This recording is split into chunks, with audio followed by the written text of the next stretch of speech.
Mesdames et messieurs, fidèles téléspectateurs, bonjour, bienvenue à cette émission, ce magazine de la femme, votre émission Femmes et Action, votre émission qui fait découvrir toutes les œuvres sociales de la femme, une émission qui fait parler la femme dans la société et une émission qui pousse la femme à être au sommet. Oui, chers fidèles, comme d'habitude, vous le savez bien, je ne suis pas seule sur le plateau, je suis à côté d'une dame que vous allez découvrir, à qui je profite l'occasion pour dire bonjour. Bonjour maman. Bonjour maman Maldou. Balandina biso ndenge bauti ko mona mama tozana lisolo ya importance ya dialogue na kati ya foyer parce que to ko remarquer pe na ba foyer ebele ndenge to sali ba recherche na biso ndenge to tambolaka to remarquer ki na ba foyer ebele dialogue exact yango lelo naza pembeni ya mama oyo na uti ko pesa mbote a expliquer biso soki dialogue na kati ya foyer eza très important. OK mama nazongi pa na yo awa tozana lisolo ya importance il y a dialogue na kati ya foyer. Merci pour la parole. Nga komo na ngai mama Godé Samba nazali veuve, mère de 3 enfants et secrétaire na ambassade moko na kati na ville Kinshasa wana. Et puis nazali mama kati na centre de réveil spirituel. OK, merci beaucoup maman Godé toza analyse solo ya importance il y a dialogue na kati ya foyer. Avant de côté na profondeur, il y a sujet na biso to e banano dialogue ezanini mama Godé. Merci. Dialogue ezali li solo. Ezali li solo échange de paroles. Échange de paroles ezali entre bato mibale to na groupe ya bato. Nde wana babengi dialogue. Oyo azoloba bato mibale bazokabla maloba to bavandili sanga baza ko solola. Nde babengaka dialogue. Oui, toujours le bel likambo ya importance il y a dialogue na kati ya foyer, il faut plutôt ebaper foyer yango ezani. Foyer to ko benga ngo ndaku elisanga ndaku esika famille esika bato basangana esika bato bavandi nde babenga nga foyer neti ndaku neti famille nde to bengi yango foyer. Wana tomoni papa, tomoni mama, tomoni pa pe bana. Siko na kati ya foyer wana sikoyo foyer ezali papa, mama, bana to bato mususu bayaka. Ba ko vana na kati ya ndako wana koza ba cousin ba cousine ba beau frère ba ko vana esika wana bango nyonso ba faire partie ya foyer wana ya ndako wana. Oui, na ba recherche na biso ndenge to salaka biso ba journaliste parce que totambolaka mingi to sala ba recherche na kati ya société parce que to zape parmi ba femmes éducatrices to e ko se rendre compte que ba foyer eza ebele mais to e ko se rendre compte que eza na ba foyer mususu dialogue ezalaka eza na ba foyer mususu dialogue ezate. Qu'est-ce qui fait que nyonso eza foyer mais koto na dialogue ezate koto dialogue ezali qu'est-ce qui fait que eloko wana ezala? Tout d'abord, on a que dialogue wana Satan zo combattre en mingi. Yango lozo mona kina ba foyer mususu dialogue ezalité. Hein? Na ko pesa moi historique muki ya dialogue dans la Bible. Nzambe tango akela ki batu akaya Adam na Eve. Ye moka bandoko kita ko so na bango. Na kata jardin. Chaque soir abandako kita ko so na bango. Ozo mona à partir wana Satan a sepela kité pour casser dialogue wana a cela qui a côté kat na moi si au monde que li solo na nzambe na mutu ezala ke li société. Donc to moni dès commencement ya mokili Satan ngaki dialogue wana te. Nde azo comme ko landa sikona ba famille pour casser. Ozo comprendre. Ya ozo mona ba dialogue ezo zala penza na mabota te. Po na nini Satan zo combattre pas bi importance na yango. Ya ozo combattre yango. Oui, Maman Godé, on dit que Satan a combattre dialogue na ba mabote belé. Siko yo comment to ko créer dialogue na mama na libota oyo dialogue ezati. Na libota dialogue ezalité. Toujours tala nani vraiment dans le centre ya libota wana ko créer dialogue. Hein? Na libota dialogue ezali mama. Ozo mona maman de azali ko stimuler dialogue parce que toujours mona ki papa bimaka. na ntango bamama na biso bamama bazotika na ndako sikoyo tuso bazokende mosala mais moto akoki kostimule dialogue ezali mama moto ya liboso ye nde azala au centre ya makambo nyonso azokosokipe na bana azosokipe na mobali azosokipe na oyo baza na kati ya ndako nde mama ndako aza stimulus ya dialogue na kati ya famille ozomona ntango ya kopesa yango ozomona ke akaboli na bana akaboli na papa omona dialogue ekoti nde ndenge wana mama azokabola dialogue na kati ya ndako azokabola bana papa aza te mais sikoyo papa abimaka mingi comment mama akocréer akoki kosala dialogue na papa parce que papa azobima mpe mingi ok ntango omoni ke papa aza kobima mingi tout d'abord ngai nazoloba boye mama efasala efort azongaka avant papa na ndako de façon que soki papa akoti tout d'abord efo eloko nini ezointéresse papa lisolo nini papa asintéressera nango ozocomprendre po eza badialogue mosusu ezopesa kanda omoni badialogue mosusu ezoprovoke koswana ifo eloko nini esebelisaka papa lere akoti sikoyo avandi mingi lere ozoservir ye ozoloba omoni likambo elekaki makambo ya bien sikoyo makambo ya bien ozocrée sikoyo makambo lere wana avandi azolia ozosola na yo ntango soki alingaka information soki alingaka sport soki alingaka makambo ya nzambe oyo toza badialogue en général parce que dialogue mosusu eza na bafoyer ya bachrétien dialogue mosusu na bafoyer ya bapayen sikoyo toza badialogue en général ozomona likambo esebelisaka papa yo moko sikoyo ozocrée ozoseka ozocomprendre na sourire omona ke motu mpe akoti mpe na kati ya lisolo wana mama azocréer dialogue na kati ya ndako tolobi peut-être mpona mama oyo azalaka na ndako du matin au soir bafemme basi ebele bakomi kosala mosala sikoyo oyo akendaka mosala peut-être azozonga 20h sikoyo dialogue ebisanga quand est-ce que dialogue wana ekozala na ndako dialogue wana ekoki kozanga te il faut kozala na temps ata temps moko bino nyonso baza na kati ya ndako ndeleko koprofite bobanda kosolola kozela kaka te bato nyonso bakoka me oyo emoni ke bazali na ndako wana ozocrée déjà bani lisolo ndenge nini omoni boye ocrée sikoyo bango de façon ke yo obimisa ye mpe abimisa ozocomprendre ntango nyonso eza nango bikolo bakaka avant bokende kolala avant bokende na bolala avant kolala bino nyonso fo déjà partage wana parole ya liloba sikoyo il faut ezala mama du ko fa créer azomona nazongi nsima na réponse na yo outi koyebisa ngo olobi papa soki auti mosala mama il faut créer moi ambiance moko ya dialogue eza na bamibali mosusu balingaka te wana ntango mwasi azopusa na laisse moi je suis fatigué moyen obanda ta lisolo na yo eza te moyen oloba te eloko eza te ozongi mpenza nsima mama mobali alingaka te mwasi aza na pouvoir wana ya kochange mobali na ye mwasi aza na pouvoir wana oyebi mibali baza tel ke ndenge nzambe akelaki bango mwasi mpe baza ndenge nzambe akelaki ye omoni mwasi so aye na douceur ayebi deja mobali na ye oyebi caractère oyebi comportement okozwa ye kaka papa eza impossible te okozwa ye kaka na lisolo okozwa mobali na yo okocreye omona okozwa ye kaka soki abanda kosinteresse otanga journal ere moko omona atiki journal abi abiyoki sikoyo akoti na lisolo wana wana na kaisi ozosenga bamama nyonso baza na douceur si mama fasi ya douce mama vraiment il faut ça na douceur wana il faut ba pe koloba eloko ni akoloba pe na tango ni akoloba likambo oye ba dialogue muso ko provoquer dialogue peli moto peli si moto il faut ba eloko nini yoko bimisa na monoko na eloko nini yoko bimisa te et quand ko ba likambo wana eza ba muso ba er moko ba za disposer ko makambo susu te yango il faut oye ba besoin ndako na yo po oye ba créer dialogue malamu na kati ya libota. Oui, wana olobi mpona douceur ya mama toyebake toza mpe na bamama mosusu oyo tokoki kobenga bango tia motu bakata alobi nazopusana na douceur nyonso napesa ye dialogue azosala nio tala nini yango boye tika azongi na ye nsima tali kuna alobi yango nini yango akanisi ke ye nde suka parceke tala mwasi wana estce dialogue ekoki kozala mpenza na ndako ozomona mama ndenge wana nde azoboma ndako ndenge nini parce que azomonaki asuki et pourtant moi si na ndenge bapesaki bapouvoir na capacité na nzambe mwasi asukaka te donc esika bali mosusu bakokaka te mwasi akokaka nzambe apesa mwasi baqualité bacapacité moko ke ata mobali yango aza ndenge nini ozomona bakatira minene ya bato makasi mais aza kozala mwasi moko moke azwa mpenza mwasi nazwa mobali na ndenge nini kisi te ozomona il faut mwasi ayeba ndenge nini akoki kokamba lisolo akosuka te ata lelo ameki akoki te akozwa kaka akozwa surtout biso basa mabondeli oyo tosambelaka basi tosambelaka il faut kotiaka na prière parce que satan surtout azobundisa bandako basala ya nzambe azobundisa bandako ya bandimi surtout tali na ndako serviteur de Dieu. C'est dialogue ezaka presque pas ndenge nini hyperactivité ya activité ya nzambe olekisi siko oza na temps ozopesa na ndako na yo te oza na temps ozopesa na bana na yo te mutu na mutu aza na ngambo na ye siko nini oyo batia na bafacebook oyo na bawhatsapp ozomona mutu nyonso soki aye na ndako whatsapp facebook tout ça ozomona mobali aza kuna aza na bible azotanga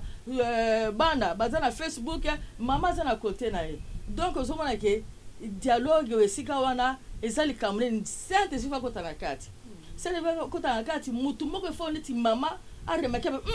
ndako na ngai ezosimba te parce que ntango dialogue eza te omoni libulu eza kose créer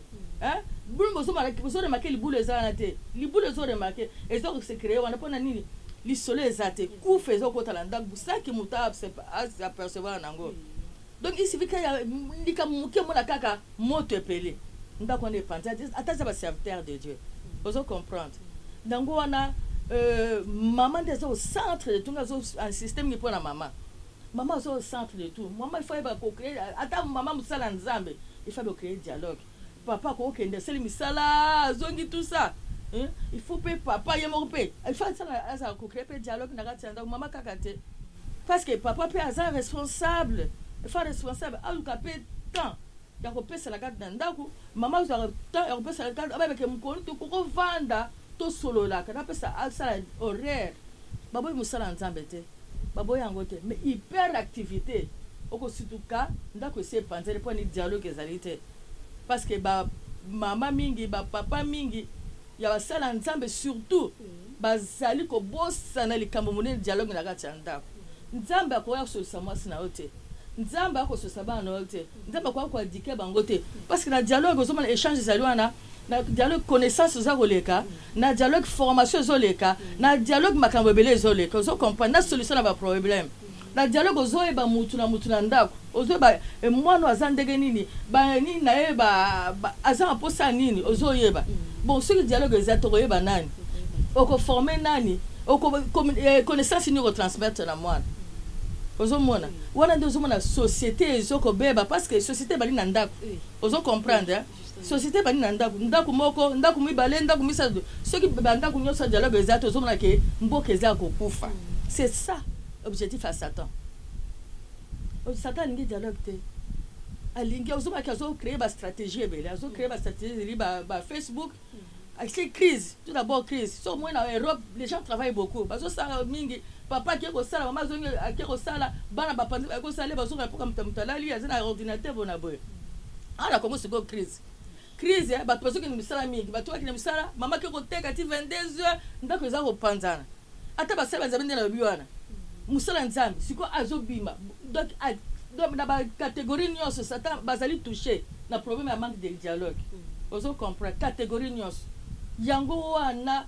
il faut biso bana na nzambe totelema biso bamama surtout ezali kaka bamama nde kozwa nsima ndako papa azali chef ya mama sikoyo ezali mama nde asimi ndako atelema bandako nange ezali kokufa ndako nango kokufa obondeli nzambe sikoyo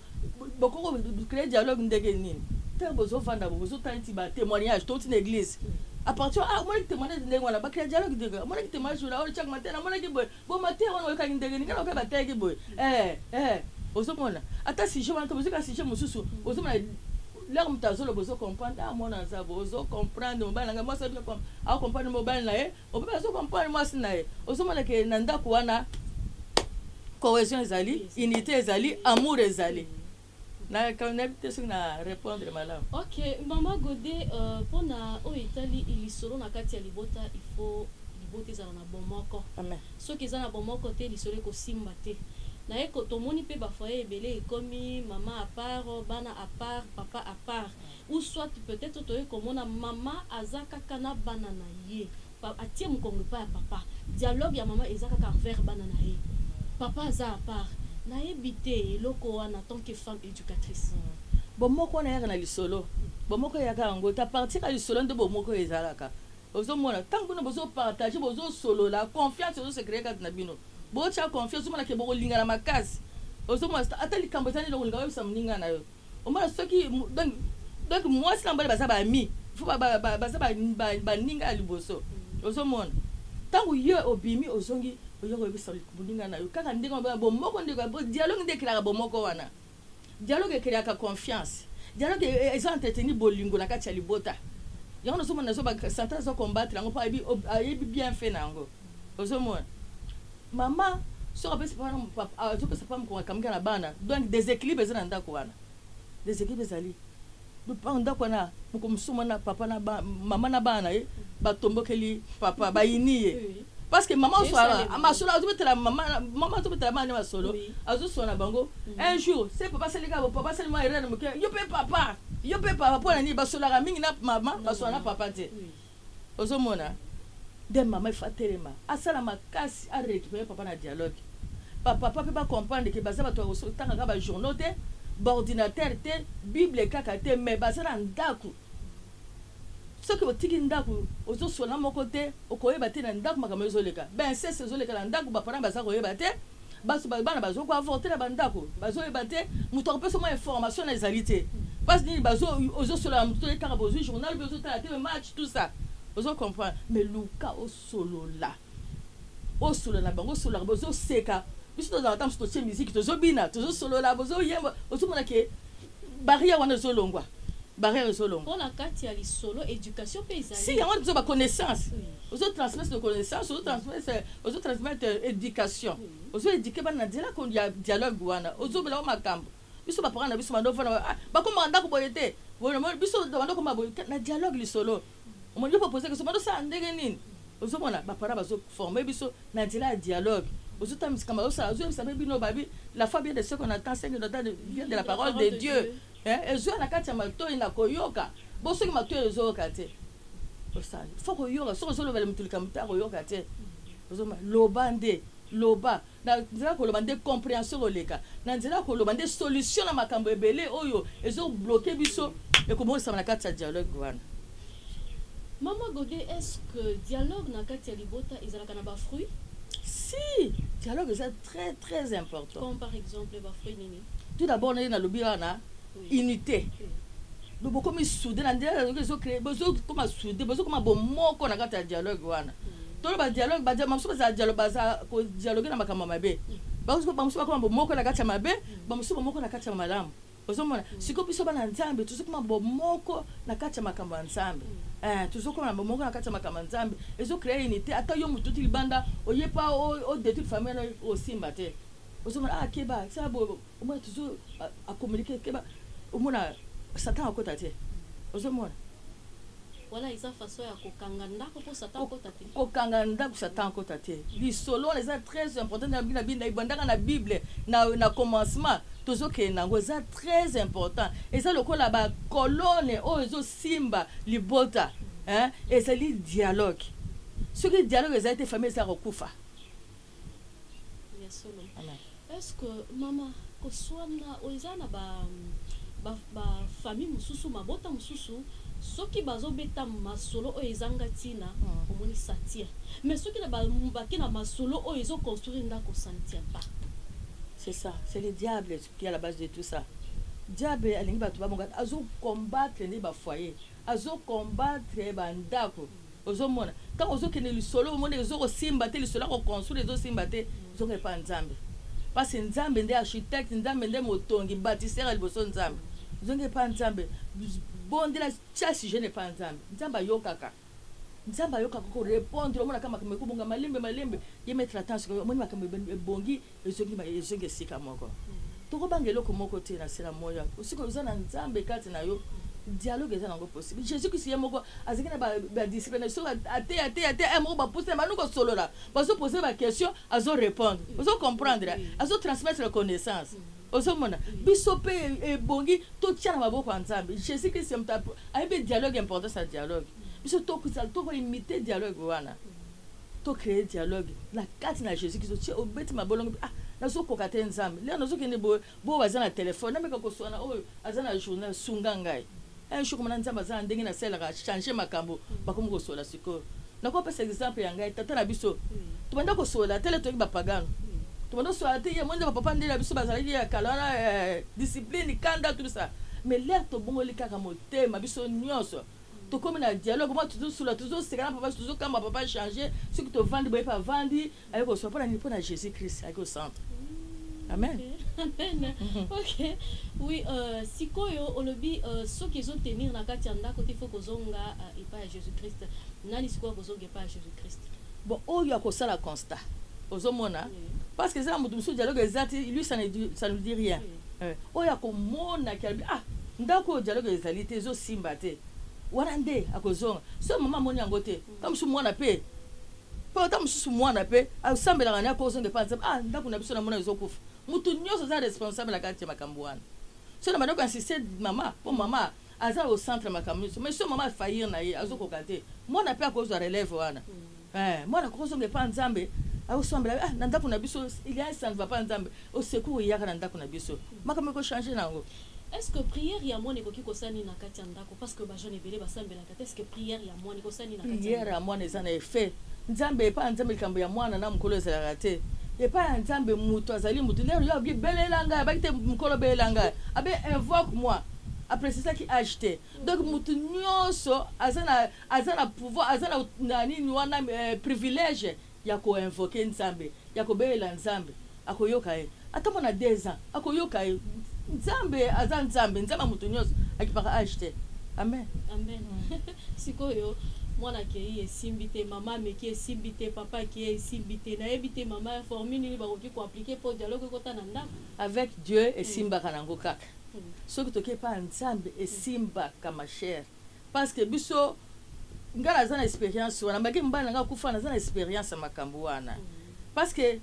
j'avais un mari abandé pe ko mutamatata pour l'avoir ezaki matata mais là na recourir pa nzambe après singa stratégie après ce que zo baloba mingi tiyo vandania et ce rafandi amona vandania yo sikoyo sala boy ozomona eko simba et pas même possibilité za la rater mutu moko ta kizinga pa nzamba de sévar eko simba. Est-ce que eza na mariage mususu ekoki ko résister sans dialogue eko résister te mariage sans dialogue ko résister te donc ozomona mariage kana misu bana kati mariage ezate eza na ba mama na koki koloba eza na ba foyer mususu malgré que dialogue ezate ba bito kende kati tozo kende na tokokoma donc foyer wana ozomona ezali bato basanga na kati ya ndako mais bato loka ba étranger bazomona desika moko ils sont absents sala ka expérience na foyer dialogue ezali te soki bovandi bozo solo la oyo azotala TV azotala match oyo azotala Facebook omona mususu avandi azoseka na ye kaka oyebi kama ozoseka te il n'est pas là il est ailleurs ozomona de bazaka ndako moko mais bazate ils sont absents donc ils sont encore foyer te ça n'existe pas et ça peut exister te moko na okala bomo mais au fond là eloko moko ezate ezate za déjà au kabona. OK, est-ce que conséquence na ba foyer o ezana ba dialogue est-ce que conséquence c'est ça conséquence c'est ça makasi tout d'abord na ndako bino moko na ndako boko zala ba problème makasi ce que dialogue ezate mutu a comprendre muninga na ezalité tant muninga lobi boye ya zunga ka mususu a comprendre ndenge mususu ko swana na kati ya ndako ba mama na papa ba boti na bana ba o se comprendre te ozoma ndako na ndako ku feza ndako mo déséquilibré amoni soki ndenda ku 3 ndako 4 ndako balabala boye mandengo na seke société za ku famboka eza ko kufa ozomona société za kufa mboka eza kokufa mboka na moye simba ezali te bato basololaka na bango te mutu na mutu aza na ndenge na ye mutu na mutu azokende na ndenge na ye mboka na ezali ya kokufa mboka na eza kokufa mandeko action. OK, Mama Godé et tokomi presque na soka émission na biso tokoki koyeba sikoyo importance ya dialogue na kati ya foyer. Importance ya dialogue na kati ya foyer et importance ozomona ezopesa solution na ba problème. Exemple mobile ya kokutana musana dossier songola ki bloqué tango ako partager na mwasi na ye abita likambo na boye mwasi ko kopesa ba idée et ko akozo solution na problème et ça de quoi peut moi na pe ka classe au moins mikolo bazopesa bana ba magie ba sorcellerie ba livre boye ce que mona sona ba parents na ete ba teke mona likambo na uteke na classe tango bana ba ako mona ba yebisi likambo wana akuri pa parents na abitala mwana moninga nanga alexanga livre moninga nanga tangisa de à partir wana mwana za sauver à partir à dialogue zo créer zo sauver batu na kati ya libota moni dialogue zo transmettre ba connaissance na kati ya libota bana babi nzambe nzambe ye mutu aliboso nde akreaki dialogue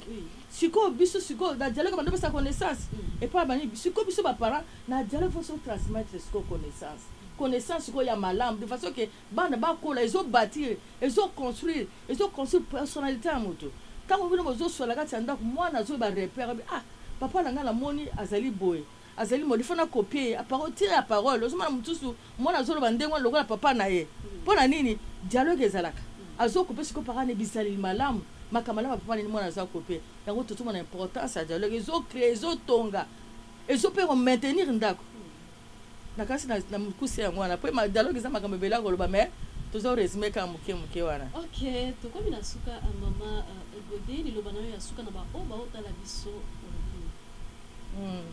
liloba na ngai ya suka nasepeli mingi mpo na sujet ya dialogue oyo ezalaki nzambe nde alingaki mpo amonaki bafoye bazalaki menace bafoye ezokufa par manque de dialogue amoni mpenza moma yango nde ya kocrée dialogue mpo bato bazoyoka makambo mingi bato bazomona mingi efomaki okoloba mpe ezala yango nasepeli mingi mpo na sujet oyo mpe nazopesa mpe merci na papa na biso walesa oyo apesi bino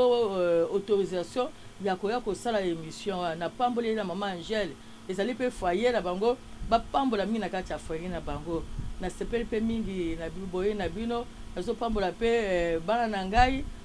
Tatiana esika azali les États-Unis Laura Dali na mwana na ngai Lidi héritier mwana malamu na pambole mikolo nyonso mwana na biso na kati na ndako yango na pamboli na pombo mpe coiffeur oyo akati nga suki azobongisa nga suki azosepela ne mingi aza évangéliste mosali ya nzambe mais la messe sacrée na matete na quartier mototo yango wana na kati na suki bana nzambe bapambola mingi na lisolo nzambe asunga bango esimba bafoye na bango mpo bafoye ebukana te amen. balandi na biso dialogue eza important na kati ya foyer ezala oyo etali papa etali mama etali bana soki dialogue eza na kati ya foyer vérité ekozala na kati ya ndako mwana ata soki abimi libanda bake kopropose eloko tellement que dialogue ezali akozala na facilité ya kosola na parent na ye akozala mpe sauvé de même que mwasi soki mpe mwasi dialogue ezali entre bana entre mobali à chaque fois aza na problème aza na facilité ya kosola na mobali na ye koyebisa ye vérité ke tala mpe solution ekozwama de même que le mari soki dialogue eza na kati ya ndako à chaque fois aza na problème ata eza très difficile ayebi que je vais partager avec ma femme et mes enfants ntango akoya na ndako akopartage na mwasi na ye akopartage na bana akozala consoler mais soki dialogue eza na kati ya foyer te là je vous assure que foyer wana eza ya kokufa soki boza na problème wana bobenganga to nakoyamba bino na centre de vie spirituel esika bamama bazali bakoyebisa bino ndenge nini bokoki ko créer dialogue na kati ya foyer. Oui, napesi bino nyonso merci beaucoup bauti kolanda émission na biso du début jusqu'à la fin. Maman Godé napesi pe merci na kondima invitation na biso. Amen, ça m'a pambola pe bino mingi, asepeli mingi. OK, merci beaucoup napesi merci mingi na évangéliste Claude Kabunjalesa. Merci aussi na maman Angèle na lobaka mingi soki bozolanda ngandi bozolanda ngala azalaka ngambo côté maman Angèle azalaka simananga. Napesi merci